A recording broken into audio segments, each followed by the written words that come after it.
What's going on, guys? It's your boy ThePokéMonarch, and welcome back to my channel. Today I have something special for you. Here we have Demo, aka Kevin, with a deck profile from a tournament. So how did you do this week, Kevin?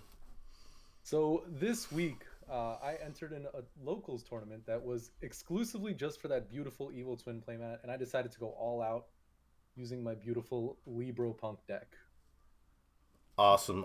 So let's go ahead and jump right into the deck profile. You got first place over there. That's pretty awesome. Oh yeah, it was actually a lot of really hard matchups, PK and Striker specifically because the grind game is really hard. But I think a little bit more testing, but for the most part, I think the deck list is pretty solid. Cool. What do you think were your biggest struggles throughout the tournament? Biggest struggles. Definitely limited deck space and some recommendations that you actually brought up to me that we talked about and we'll probably bring up later in this video. Okay, for sure. for, yeah, for the extra deck.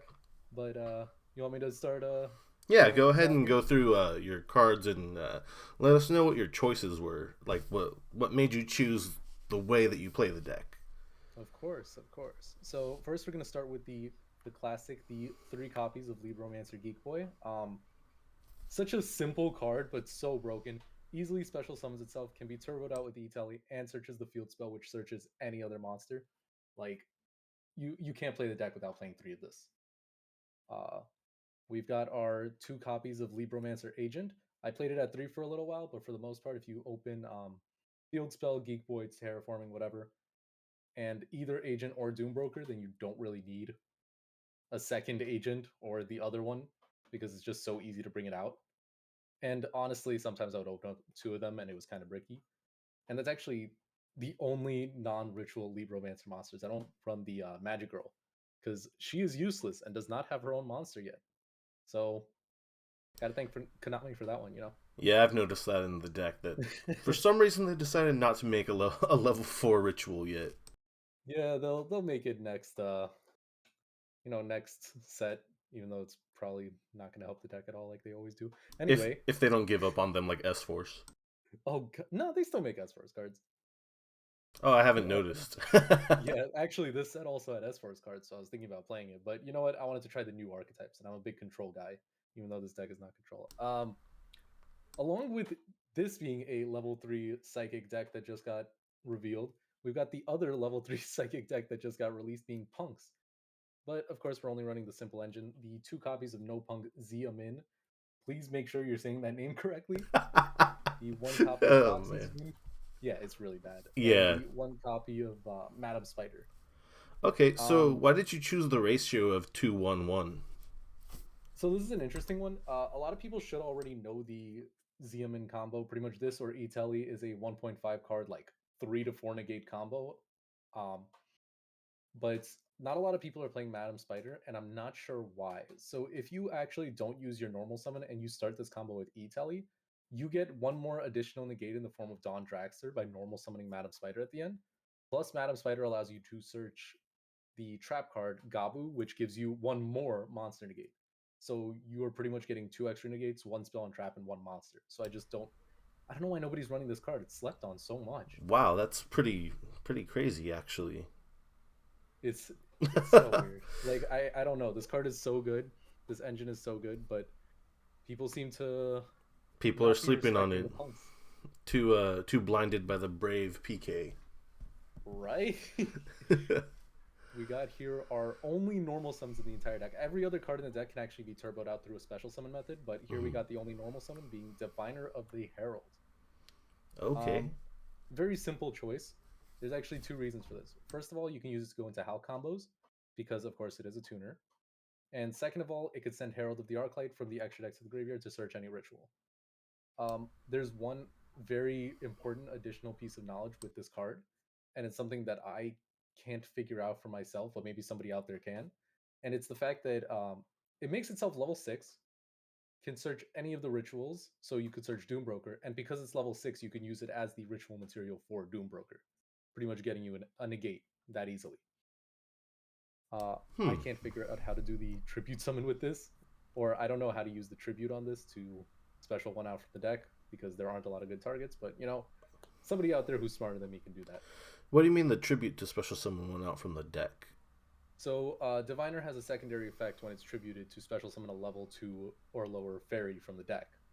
And I was trying like some tech options. They have like the Cyber Petite Angel for Drytron and things like that. Mm-hmm. But I was thinking the funniest thing would be using Consecrated Light, which it's it's like such a stupid little option. You shut the entire game out of dark monsters, but the issue is that Doom Broker is a dark monster. Huh. It's not the worst thing because either way you're shutting down dark monsters after you've already got your dark monster on board and it doesn't destroy like something like Protoss does. But then you can't use its battle effect, so it's plus it's also an extra Garnet. Yeah, that's true.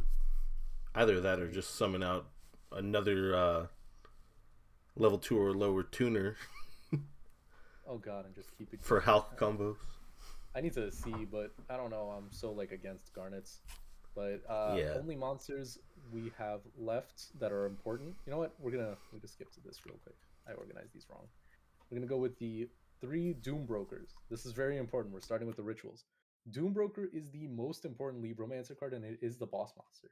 There's 2 boss monsters, but this is the main one because it has 3 different effects, and one of those effects is a free Omni Negate. So honestly, you should always be running 3, especially because if you have it in your hand, you could special out the other Libromancer monsters. So you kind of need to see it. Definitely. You got the 2 fire starters. This card's not as important, but certain decks just can't get around this card. When I was playing against Strikers, as soon as it hit 3,000 attack, he literally couldn't do anything unless he had Widow Anchor. He just like couldn't figure out how to out this card because it can't be destroyed or banished. So pretty fun card. I don't know if I should count this as a hand trap or a ritual, but Saravis. It's A lot of both. a lot of the time, if I use Diviner and I already had one of the other cards in my hand, namely Doom Broker, I would search Saravis. So from that point on, Effect Veiler and Imperm weren't really a problem for me. Mm-hmm. Especially that same situation earlier. I had a Firestarter on board. My opponent tried to Widow Anchor it. I Saravis and they scooped. So like, what do you really do about that? Yeah. Only other stuff is 2 copies of Ash. Those are the only monsters, along with Despot and Cultwing. Very simple cards. I'm sure most people know the Halkarorodon combo. Yeah, the bricks in the deck. Despot, if you draw it, it's not the worst thing in the world. If you draw Cultwing, like the 3 times in a row that I've tested against you and Druid, that's a problem. Yeah, I mean, you still did pretty well either way, but what But may I ask why you chose to do 2 Ash Blossom? So there's actually the weirdest situation with this. I almost never see Ash for some reason. I think this tourney. So I've been playing this deck for a little bit now, and this tourney is the first time that I actually drew into it since I started playing Libromancer. And I don't know, the card is just not that good in the format right now. You're only really playing it to stop like the very occasional card. You definitely don't want to see 2 of these. I don't know what it is. Something about it is bothering me. If you really want to, you could use it as a Hulk material, as like a last ditch effort.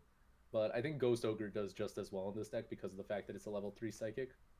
Yeah, So, it can be E-Tellied and stuff, so yeah, that makes sense. This card is just like any hand trap for the most part. It doesn't need to be Ash. I just happen to have a couple copies of Ash, and I do, every time I see it, for some reason, it does end up working out. Okay. Then we got that's all the monsters. So we're going on to the spell cards. And of course, the most important spell card, now at 3, we got 3 copies of Emergency Teleport. Woo! 3 E-Telly. Let's go! As soon as this got moved to 3, I picked up 3 CR copies. I just think this is Gotta have them. Gotta have them. This facilitates so many plays. If you draw this with any Libromancer monster, you draw this with what do we got? We got wow, I don't organize my cards well. If you draw this with Geek Boy, you win. Not even a question. Yeah. Because even if your opponent has an interruption, you still have the Geek Boy. And it depends on the rest of your hand. Of course, this deck is very reliant on like what you draw. Mm-hmm. But E-Telly is so broken, man. It's so broken. Yeah, getting into that punk engine early on is seemingly very good. I haven't If your opponent played the has no deck myself, but interruptions, yeah, if your opponent has no interruptions, you are ending on like 4 to 5 negates easily. mm-hmm. If they do have an interruption, it better be Nibiru. That's all I can say. And even then, you're still ending on like 2 negates. True. We got Libromancer first appearance. This is a controversial choice at 2. A lot of people are playing at 3, and they're saying like you shouldn't be playing it at any less than 3. Uh, this is a tough one. The issue being that this card's activation is once per turn, and it is recyclable, and it is so easy to get out because you could e-telly out your Geek Boy, you could hard draw, you could terraforming it. You pretty much have 6 cards in the deck to get it out, and you almost always see Geek Boy. So I don't know. You don't want to have 3 because most of the time you're going to end up having 2 in your hand at the end of your first turn anyway. I mean, it makes sense to me. You know, I remember people when Drytron first came out, they would go less on the Fafnir spell card because it was so searchable in the deck, or things like that. Yeah, that's exactly it. Like when a card is this easily accessible, there's no reason to play more than 2 of it. You could play a third one, but the deck space is so tight that you're cutting future cards like terraforming. Mm-hmm. Aside from that, we've got the staples, 2 copies of Droplet. It's overpriced card. Just get Chalice instead, to be honest. I just so happened to pick these up from someone. Just blanket negation. It's so stupid. But this deck generates so much advantage, genuinely. Like, you can end, since it's 1 to 2 card combos, mm-hmm. you can end on 7 cards on your board and still have 5 in your hand at the end of your first turn. So Forbidden Droplet actually helps a lot. If I can find space, I'd actually like to bump this up to 3. That's insane. The card I would probably drop for it, honestly, would be Harpy's Feather Duster, the 1 copy.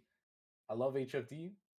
I like playing the 1-up because it catches people off guard, but we'll see what I do with that. I just think Droplet is such a good card, but yeah, Harpy's Feather Duster is very situational, depending on the deck that you're dueling against. But with PK so prominent right now, I can see why you play it. Yeah. Oh my god, PK nonstop. But luckily, for some reason, this deck does wonders against PK. I played against PK, Sword Soul, and Striker a lot, and all 3 of those decks, for some reason, I could just body. I don't know what it is about this deck, but it's so good against those decks specifically. Consistency is key. Exactly.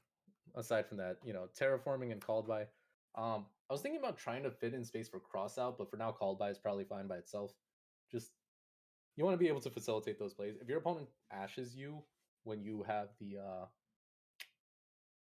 the Hulk, that could hurt quite a bit, but if you called by them, you're giving up 1 card for 3 extra negates. So it's called by. You don't need to justify it. It's a broken card. That's why it's at 1. Yeah, definitely not. Then that's all the spells. So now we got the traps, which is 3 Solemn Strike. I love this card. This is my favorite trap card in the game. Going first and second, you always win with Strike. That's all I'm gonna say. Yeah, you gotta love the Solemns. Then we got 2 copies of Libromancer Intervention. This card is a free searchable Omni-Negate. The only reason I play 2 of is because sometimes I'll see it in my opening hand when I don't have access to Doombroker, who could set it directly from the deck, which, don't forget, it sets it, so it can't be ashed.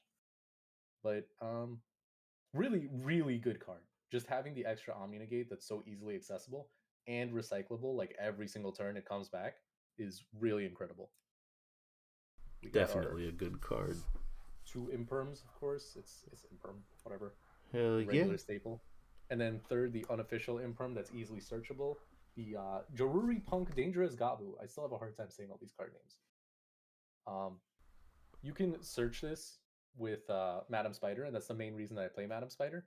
Because, again, if you didn't normal summon, at the end of your How combo, you can normal summon... wow, I'm brain farting. Madam Spider, activate her effect, set Dangerous Gabu from the deck, and then you can make Dawn Dragster. Insane. Lots of negates in this deck. Incredible boards that it can make.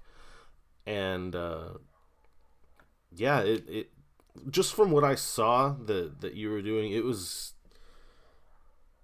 It's so strange. It shouldn't be as good as it is. It has some effortless wins, too. It's crazy. It's so weird. Okay, I forgot to organize my extra deck, so we're going to be going in on this blind. We got the very simple cards. 2 copies of Herald of the Arclight. A couple reasons for this. One of these is usually what you summon during the Hal combo, and the other one is sent off of Diviner. So you just want to have both in the extra. They obviously won't always come up, but you know. Let's see. There's just this deck is very splashable with different types of cards. So we got let's go with you first. Cupid Pitch. More of the Hal combo. We got Borreload Savage. Hal combo is so simple. Dawn Dragster, as I was explaining earlier, you go into this if you have the additional normal summon at the end of your combo. You use Cult Wing with any level 3 tuner to make Dawn Dragster. Then we've got the 2 open spots. The one Yugioh P.U.N.K Amazing Dragon, because this could actually be made relatively easily with this deck, with a combo that I'm going to be explaining later.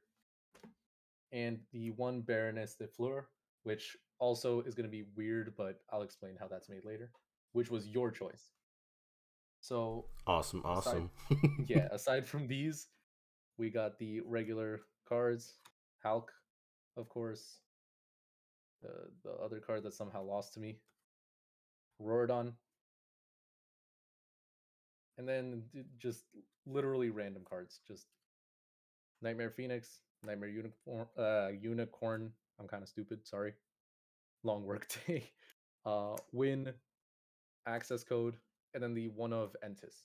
I was surprised by how much the access code came up, but here's what I want to point out. So Entis is here for going second, normal summon diviner effect, send Entis if you really need to.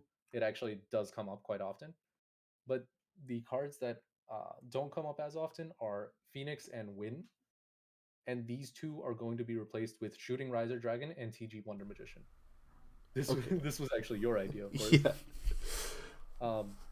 I realized that those cards are actually going to be insane for the deck because I straight up forgot about Hulk's second effect, and that's really stupid of me. Because once those are available, I could very easily make Baroness, make Amazing Dragon on my opponent's turn, and then shuffle back up to like 3 or 4 of the opponent's cards. Yeah, I mean, it's just something that I kind of noticed while you were playing. I was like, oh man, if he leaves Hulk on the field, he's kind of just like open to have it attacked over.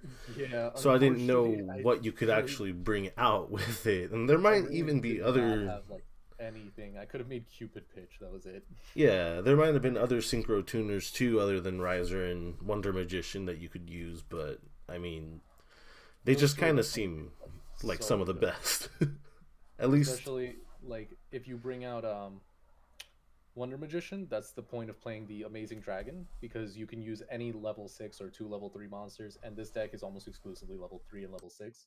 So this is really easy to make. Definitely. Then Shooting Riser is used for Baroness. So Shooting Riser 7 plus any level 3 will make Baroness. Okay, cool. And do you want to go through a quick combo for us? Oh, quick. You're asking or just an average combo end board. I will gladly go through the E-Telly plus 1 random card. Let's go with who knows, man. Let's go with Harpy's Feather Duster. Why not? This is gonna be this is the regular combo when it comes to Punk, but for some reason everybody's sleeping on Madam Spider, which is why I'm gonna explain it like this.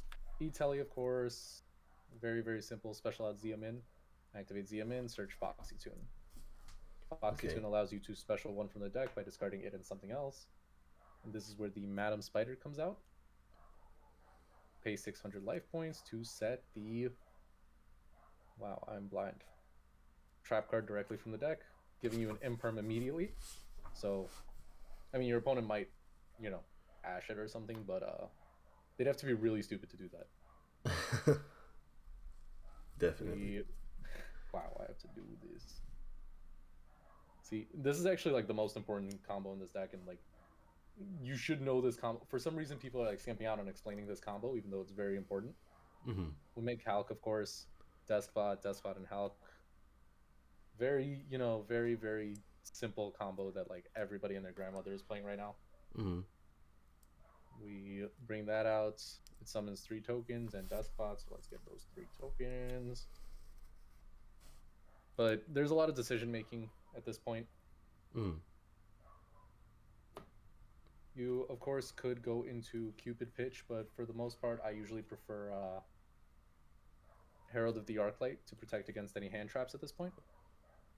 Then tribute these 2. Summon out our Coltwing. Then activate Coltwing, summon back the 2 tokens.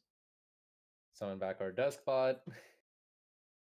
Link these 2, or synchro these 2, I'm sorry about that, into Cupid Pitch. This is actually the only part where I'd say this deck kind of differentiates from average decks. Cupid Pitch raises level by 1, of course, make Borreload Savage. And at this point, Cupid Pitch has a mandatory effect, I believe. Yes, it inflicts damage to the opponent based on Savage's level, and then you can add a 600 defense monster from the deck to the hand. So, along with getting extra negates right here, you also get to search yourself another copy of Xeomin, or if you didn't search Madam Spider earlier, you can get that. And since Xeomin is, of course, a tuner, and you haven't normal summoned yet, you normal summon her. You synchro for the additional FA Dawn Dragster. That's exactly what I was saying earlier. Give yourself an additional spell or trap negate, and since you had the Madam Spider, you have another monster negate. This is 4 negates off of 1 card. That's awesome. Just off of 1 emergency teleport. Yes, and the discard, of course. The only other important thing to know with the deck is the wow, my brain deactivated for that one. The regular old Libromancer combos. Libro is it's simple for the most part, and a lot of what you're going to be doing with this deck is just using E-Telly and the P.U.N.K engine to bait your opponent out of using their hand traps so that you can then proceed to combo with your Libromancer engine. So let's say, for example, you hard draw the no P.U.N.K Xeomin and the E-Telly. The exact same way you normal summon Xeomin, activate effect. I don't know what else you might have. Let's say a Doombroker. And if your opponent Ashes E-Telly's, Ashes, Veilers, imperms it, E-Telly, summon out Geek Boy. Geek Boy searches the field spell. Field spell searches the agent. And at this point, you could still perfectly facilitate the exact same combos because you could still make Hulk with these 2. Whatever, go through the same combo. I'm not about to replay all of it. If your opponent interrupts you again, you still have a way to continue by activating Agent, revealing Doombroker to summon him, activating Agent again to add Geek Boy back to your hand, and then activating First Appearance to Ritual Summon, and of course getting yourself an extra Omni Negate through his effect, setting Intervention directly from the deck. Freaking incredible, dude. It's so stupid. It's so stupid because this literally is playing through like 2 to 3 hand traps, and you still get to end on several negates. If your opponent ashes the Xeomin, you get to negate. If your opponent doesn't ash the Xeomin, you get to negate. It's like I love the consistency. I actually genuinely love this deck. Yeah, honestly, I'm considering picking it up myself. Well, more than considering, I'm definitely going to pick up the cores.